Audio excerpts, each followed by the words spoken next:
औज़ुबिल्लाहिमिनश्शैतानिर्रजीम बिस्मिल्लाहिर्रहमानिर्रहीम। अस्सलाम वालेकुम स्टूडेंट्स, आज हमने एक्सरसाइज 9.2 स्टार्ट करनी है जो कि बहुत ही आसान एक्सरसाइज है। तो एक्सरसाइज को स्टार्ट करने से पहले जो है हम थोड़ा सा इसकी थ्योरी के बारे में पढ़ लेते हैं, जिससे हम क्वेश्चंस को बहुत ही आसानी से सॉल्व कर सकते हैं। तो चलें जी, सबसे पहले जो है हम रिग्रेशन एनालिसिस के बारे में पढ़ लेते हैं कि रिग्रेशन एनालिसिस जो है ये क्या होता है। अच्छा, यहाँ पे सबसे पहले लिखा हुआ है it is a statistical method. ये एक जो है हमारे पास स्टैटिकल मेथड होता है to model the relation between a dependent variable and one or more independent variables. तो सबसे पहले जो है अब हम डिपेंडेंट वेरिएबल और इंडिपेंडेंट वेरिएबल क्या होता है इसके बारे में पढ़ लेते हैं। ठीक है, फॉर एग्जांपल जब आप ये कहते हैं कि y is a function of x, यानी कि y जो है वो हमारे पास फंक्शन है x का। ठीक है, यानी कि y जो है वो हमारे पास x के इक्वल है। ठीक है, x स्क्वायर के इक्वल। तो जब जो है हम x की जगह पे अगर 1 को पुट करेंगे तो हमारे पास जो है यहाँ पे y जो है वो भी 1 के इक्वल आ जाएगा। इसी तरह से जो है अगर हम x की तो इधर जो है अगर हम y का x का स्क्वायर लेंगे तो वो हमारे पास जो है y किसके इक्वल आ जाएगा, 2 का स्क्वायर लेंगे तो वो 4 आ जाएगा ना। तो इस तरह से जो है हमारे पास y की वैल्यू 4 आ जाएगी।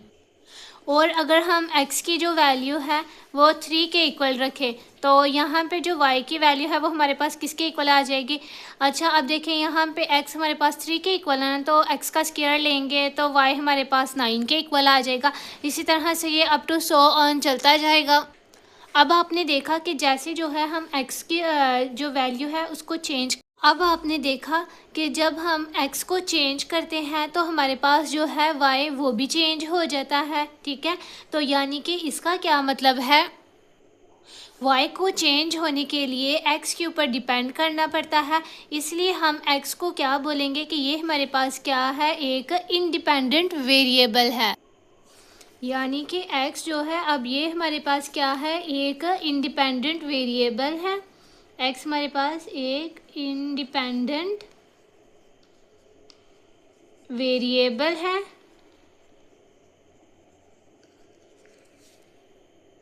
यानी कि x को चेंज होने के लिए किसी दूसरे के ऊपर जो है डिपेंड नहीं करना पड़ता, जबकि y को चेंज होने के लिए x के ऊपर जो है डिपेंड करना पड़ता है। तो y फिर हमारे पास कौन सा वेरिएबल हो जाएगा, y हमारे पास जो है ये डिपेंडेंट वेरिएबल कहलाएगा। ओके, यहाँ पे मैं लिख देती हूँ y जो है ये हमारे पास क्या है, एक डिपेंडेंट वेरिएबल है, डिपेंडेंट वेरिएबल।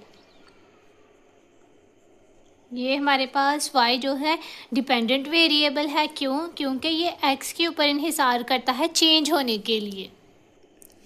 उसके बाद जो है यहाँ पे कह रहा है कि independent variable and one or more independent variable, यानी कि जो हमारे पास इंडिपेंडेंट वेरिएबल हैं वो एक या एक से ज़्यादा भी हो सकते हैं। फॉर एग्ज़ाम्पल यहाँ पे y हमारे पास जो है इस तरह से आ जाएगा x इंटू, चलें जी जी रख लेते हैं, यहाँ पे हमने कोई भी वेरिएबल ही रखना है ना।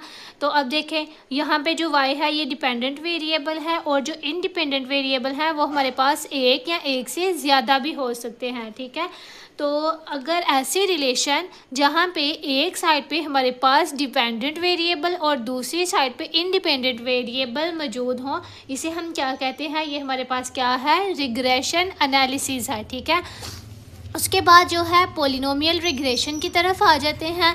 पॉलिनोमियल रिग्रेशन जो है इसमें हमने अब यहाँ पे लिखा हुआ है polynomial regression is a type of regression analysis. ये हमारे पास जो है पॉलिनोमियल रिग्रेशन जो है रिग्रेशन एनालिसिस की एक टाइप है।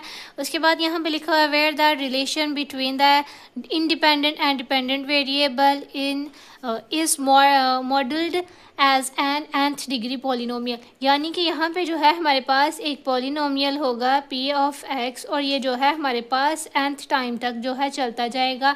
a1 x प्लस a2x का स्क्वायर प्लस a3x की क्यूब, ठीक है, plus up to so on, ये nth टर्म तक जो है हमारे पास चलता जाएगा। बाकी मज़ीद समझ आपको जो है जब हम क्वेश्चन सॉल्व करेंगे साथ साथ आती जाएगी। चलें जी क्वेश्चन नंबर 1 को स्टार्ट करते हैं। क्वेश्चन नंबर 1 में कह रहा है consider our data set at monthly sales figure a polynomial regression model, यानी कि इसमें जो है कह रहा है कि कोई चीज़ जो आप सेल कर रहे हैं, ठीक है, उसके डाटा का जो मॉडल बनाया गया है वो हमारे पास क्या है, एक पॉलिनोमियल रिग्रेशन की फॉर्म में है, यानी कि एक्स की क्यूब प्लस 2x का स्क्वायर प्लस x माइनस 3, ठीक है, ये हमारे पास क्या है, एक पॉलिनोमियल रिग्रेशन है, ठीक है। अब इसमें जो मंथ की बात कर रहा है ना वो हमारे पास क्या होगा, x होगा, यानी कि x जो है वो हमारे पास मंथ के इक्वल होगा, ठीक है। x जो है वो हमें रिप्रेजेंट करेगा मंथ को। अब जो है अंदाज़ा लगाया गया है कि हमारे पास जो है 5 मंथ में जो सेल होगी वो कितनी होगी, 240 यूनिट होगी, ठीक है। 5 मंथ में हमारे पास जो है 240 यूनिट्स की सेल होगी, तो इसमें जो है हमने परसेंटेज एरर फाइंड करना है, ठीक है। तो चलें जी क्वेश्चन को सॉल्व करते हैं। सबसे पहले जो है यहाँ पे हम इस पॉलिनोमियल को लिख लेते हैं। p ऑफ x जो है वो हमारे पास क्या है, x की क्यूब प्लस 2x का स्क्वायर प्लस x माइनस 3, ठीक है। अब जो है जैसा कि मैंने क्वेश्चन में बोला था कि x जो है वो हमारे पास मंथ को रिप्रेजेंट कर रहा है, ठीक है, मंथ को रिप्रेजेंट कर रहा था। तो x जो है यानी कि अब मंथ जो है हमारे पास यहाँ पे कितना दे गया, 5 दिया गया था ना, तो यहाँ पे x जो है वो हमारे पास क्या आ जाएगा, 5 के इक्वल आ जाएगा, ओके। अब मंथ जो है हमारे पास अब 5 दिया गया, तो यानी कि यहाँ पे जो है अब x की जगह पे क्या आ जाएगा, 5 आ जाएगा। एक्स क्यूब की जगह पे आ जाएगा हमारे पास 5 की क्यूब प्लस 2 5x का स्क्वायर आ जाएगा प्लस 5 और यहाँ पे आ जाएगा साथ में माइनस 3, ठीक है। अब 5p इंटू 5, अब 5 की यहाँ पे जो है हम क्यूब लेंगे तो वो हमारे पास क्या आ जाएगा, 125 आ जाएगा प्लस 2, 5 का स्क्वायर लेंगे तो 25 आ जाएगा प्लस 5 और माइनस 3 आ गया, ठीक है। अब देखिए यहाँ पे ये 125 तो एज इट इज़ आ जाएगा प्लस, बहुत ही आसान क्वेश्चन है ये, 2 को जो है 25 के साथ मल्टीप्लाई करेंगे तो यहाँ पे आ जाएगा 50 प्लस 5 और साथ में माइनस 3। अब जो है हम क्या करेंगे, ये जो सारी वैल्यूज़ हैं इन्हें प्लस माइनस करेंगे तो यहाँ पे जो है हमारे पास क्या आ जाएगा, 177 आ जाएगा, ठीक है। अब जो है हमारे पास जो प्रिडिक्शन है वो कितनी आई है, 177 प्रिडिक्टेड वैल्यू, ठीक है। तो यहाँ पे मैं लिख देती हूँ जो प्रिडिक्टेड वैल्यू हमारे पास आई है वो क्या आई है, प्रिडिक्टेड वैल्यू हमारे पास 177 आई है, ठीक है। और क्वेश्चन में ऊपर उसने बोला हुआ था ना कि observe sale in the 5 month are 240, यानी कि जो अब ऑब्जर्व यूनिट्स हैं हमारे पास वो क्या है, कितनी है, 240 है ना, ठीक है। तो यहाँ पे मैं लिख देती हूँ ऑब्जर्व्ड वैल्यू, ठीक है। ऑब्जर्व्ड वैल्यू जो है वो हमारे पास क्या है, 240, ठीक है। अब हमने क्या करना था, यहाँ पे परसेंटेज एरर को फाइंड करना था ना, तो एरर जो है उसको फाइंड करने का हमारे पास क्या फार्मूला है, सबसे पहले जो है यहाँ पे एरर को लिख लेते हैं, एरर। अब एरर को फाइंड करने का जो फार्मूला है वो क्या है, ऑब्जर्व्ड वैल्यू, ऑब्जर्व वैल्यू को जो है हम माइनस कर देंगे कौन सी वैल्यू में से, प्रिडिक्टेड वैल्यू में से। तो सबसे पहले यहाँ पे हम लिख देते हैं observed value minus predicted value, ठीक है, प्रिडिक्टेड वैल्यू, ठीक है। अब एरर यहाँ पे हमारे पास ऐसे ही आ जाएगा, ऑब्जर्व्ड वैल्यू हमारे पास क्या आई है, 240 आई है ना, ठीक है। तो यहाँ पे हम क्या लिख देते हैं, 240 माइनस प्रिडिक्टेड वैल्यू हमारे पास आई थी 177, वो लिख दिया। अब हम जो है इसको करेंगे माइनस, इसको हमने माइनस किया तो हमारे पास क्या आ जाएगा, 63 आ जाएगा, यानी कि एरर जो है वो हमारे पास क्या आ गया है, 63 आ गया, ठीक है। अब हमने जो है परसेंटेज भी तो फाइंड करनी थी ना, एरर तो हमने फाइंड कर लिया, लेकिन अब जो है एरर की हमने परसेंटेज भी फाइंड करनी थी। तो उसके लिए हम क्या करेंगे, यहाँ पे परसेंटेज एरर इस तरह से मैं लिख देती हूँ, परसेंटेज एरर। इसका हमारे पास जो है क्या फार्मूला है, एरर ओवर ऑब्जर्व्ड वैल्यू। यहाँ पे मैं खाली ऑब्जर्व्ड ही लिख देती हूँ, ठीक है, ऑब्जर्व्ड वैल्यू और मल्टीप्लाई बाय 100, ठीक है। ये हमारे पास परसेंटेज एरर का जो है फार्मूला है, ठीक है। अब जो है यहाँ पे मैं परसेंटेज एरर लिख दिया, ठीक है। अब एरर जो हमारे पास एरर की वैल्यू आई थी वो क्या थी, 63 थी, ठीक है, और ऑब्जर्व्ड वैल्यू हमारे पास 240 थी और मल्टीप्लाई बाय 100 था, ठीक है। तो सबसे पहले जो है मैं क्या करती हूँ, इसको कर देती हूँ मल्टीप्लाई। तो यहाँ पे मेरे पास आ जाएगा 6300, ठीक है, और ओवर में आ जाएगा 240। अब हम इसको कर देते हैं डिवाइड, ठीक है।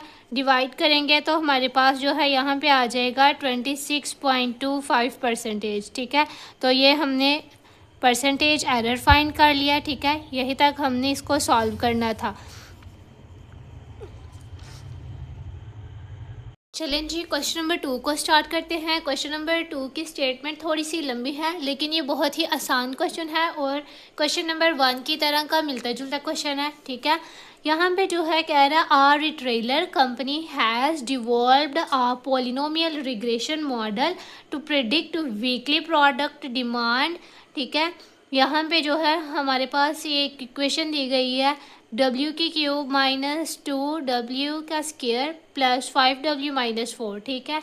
अब जो है कह रहा है डी ऑफ w जो है ये रिप्रेजेंट कर रहा है किसको, प्रिडिक्टेड डिमांड को in unit, and w is the weekly number, ठीक है, week number. Use the remainder theorem. अब जो है इसमें हमने क्या करना है, रिमाइंडर थ्योरम को यूज़ करना है to predict demand for third week, ठीक है। तीसरे वीक की हमने जो है डिमांड को फाइंड करना है। If the observe demand is 22 unit, ठीक है। अब जो ऑब्जर्व डिमांड है वो क्या है, हमारे पास 22 यूनिट है। कैलकुलेट द प्रिडिक्टेड एरर, ठीक है। तो चलें जी, इस क्वेश्चन को हम सॉल्व करते हैं। सबसे पहले जो है यहाँ पे हम लिख लेते हैं डी ऑफ w जो है ये हमारे पास क्या है, w³ माइनस 2w का स्क्वायर प्लस 5w माइनस 4, ठीक है। अब जो है हमारे पास हमने थर्ड वीक की डिमांड जो है ना फाइंड करनी थी, यानी कि जो w है वो हमारे पास किसके इक्वल है, 3 के इक्वल है, ठीक है। तो यहाँ पे आ जाएगा d इंटू 3, ठीक है। अब जहाँ जहाँ पे w लिखा हुआ है वहाँ पे हम क्या करेंगे, 3 को पुट कर देंगे, 3 का यहाँ पे आ जाएगी क्यूब, उसके बाद माइनस 2 इंटू 3 का स्क्वायर प्लस 5 इंटू 3 और माइनस 4 आ जाएगा, ठीक है। d इंटू 3 की यहाँ पे लेंगे क्यूब तो क्या आ जाएगा, 27 आ जाएगा, माइनस 2 इंटू 3 का स्क्वायर लिया 9 आ जाएगा, प्लस 3 5 आर 15 माइनस 4 आ गया, ओके। d इंटू 3 यहाँ पे आ गया 27, 2 को जो है हम 9 के साथ मल्टीप्लाई करेंगे, माइनस 18 आ गया, प्लस 15 माइनस 4। अब हम क्या करेंगे, इन सारी वैल्यूज़ को जो है प्लस माइनस कर लेते हैं, d इंटू 3 और इसको किया हमने प्लस माइनस, तो आंसर जो है यहाँ पे हमारे पास क्या आ गया, 20 आ गया, ठीक है। यानी कि जो प्रिडिक्टेड वैल्यू है वो हमारे पास क्या आई है, 20 आई है, प्रिडिक्टेड वैल्यू। प्रिडिक्टेड वैल्यू जो है हमारे पास 20 आई है, और ऑब्जर्व वैल्यू जो है वो हमारे पास क्या थी, ऑब्जर्व वैल्यू ये हमारे पास जो थी 22 थी। ऊपर क्वेश्चन में उसने बोला हुआ है ना, ऑब्जर्व्ड डिमांड जो है वो हमारे पास क्या है, 22 है। प्रिडिक्टेड जो है, अब हमने प्रिडिक्टेड एरर फाइंड करना था। प्रिडिक्टेड वैल्यू और ऑब्जर्व वैल्यू हमारे पास मौजूद है, तो अब जो है हम क्या करते हैं, जल्दी से इसका जो एरर है उसे फाइंड करते हैं। एरर जो है ये हमारे पास किसके इक्वल होता है, यहाँ पे हम लिख लेते हैं एरर, और एरर का फार्मूला है हमारे पास observed value observed value minus predicted value, ठीक है, प्रिडिक्टेड वैल्यू, यहाँ पे आ जाएगा एरर, ठीक है। ऑब्जर्व्ड वैल्यू हमें कितनी दी गई थी 22, माइनस आ जाएगा प्रिडिक्टेड वैल्यू हमारे पास क्या आई थी 20 आई थी, ठीक है। तो एरर जो है वो हमारे पास क्या आ गया है 22 में से 20 को करेंगे माइनस तो 2 आ जाएगा, और यही हमने फाइंड करना था। उम्मीद करती हूँ आपको इसकी बहुत अच्छे तरीके से समझ आई होगी। अगर आपको हमारी वीडियो पसंद आई है तो इसे लाइक करें और अपने दोस्तों में शेयर करें। अल्लाह हाफिज़।